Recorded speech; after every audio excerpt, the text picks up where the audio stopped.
I had distended pain in underneath my right ribs from the gallbladder. I'd had scans probably about 5-6 months before that had confirmed that I had gallstones and a diseased gallbladder. So the only option was to have it out. I was taking endone tablets, morphine-based tablets quite often. I couldn't work.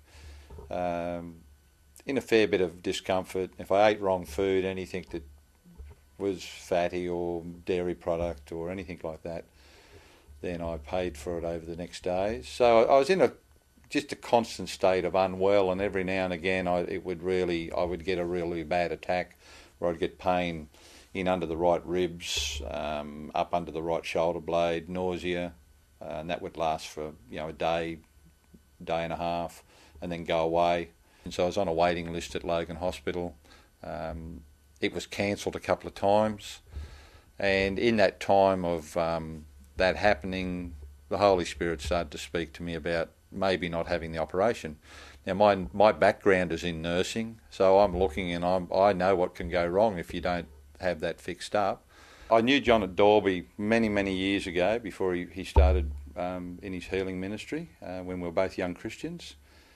And then I was handed a seminar brochure that he was coming to Fernvale, and I'd seen him come there a few times before and just hadn't caught up with him. 24th of July I was supposed to go in and have a gallbladder out, and I made a decision on that day not to go for the operation but to go up to a healing seminar at Fernvale that John was running.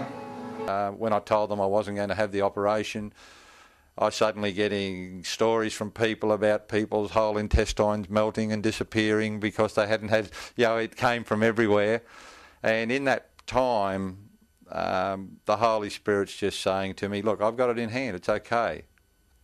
And I'm sitting there going, well, God, where do I go with this? And he said, well, I've talked to you about it. Trust me. John called me out on a word of knowledge that someone had a problem with their liver or their somewhere around that area, gallbladder. And when John first prayed for me, I had a sense of, I felt distended in the right side all the time. I felt like there was pressure there all the time. That immediately went. It just disappeared. I felt the pressure go.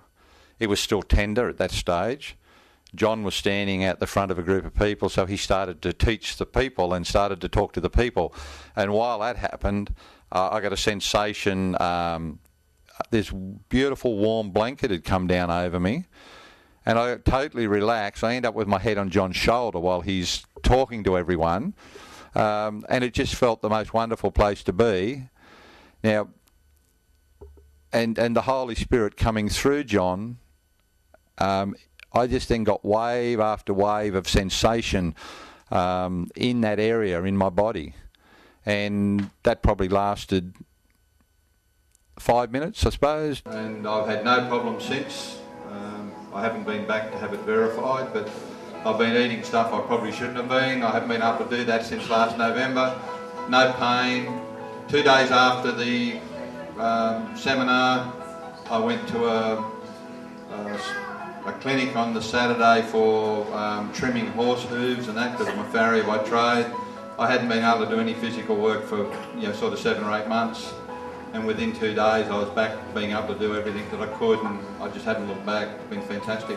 Even if I hadn't been healed on that day, it wouldn't have mattered, because I just felt that's what God had spoken to my heart. There were other people that supported me. My wife was quite concerned. I did tell her the insurance was there, so she'd be right. It's not an audible voice, but it's a voice in my mind that I know isn't me. I speak to myself too. My own heart speaks to me.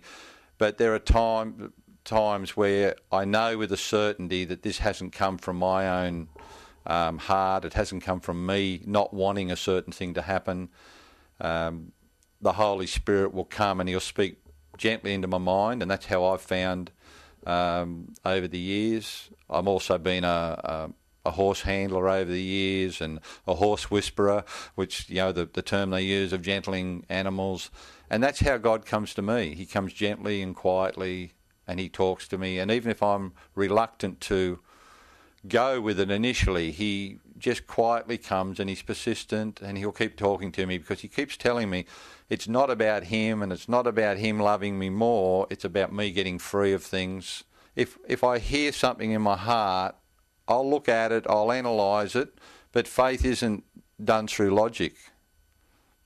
Faith is done through God leading your heart, because he speaks to our heart, not to our logic mind so much. Peter came to a seminar just like this.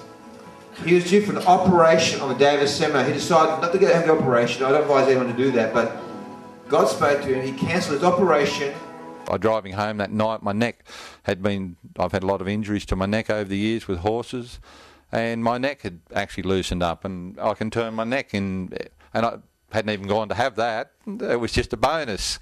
So that was wonderful.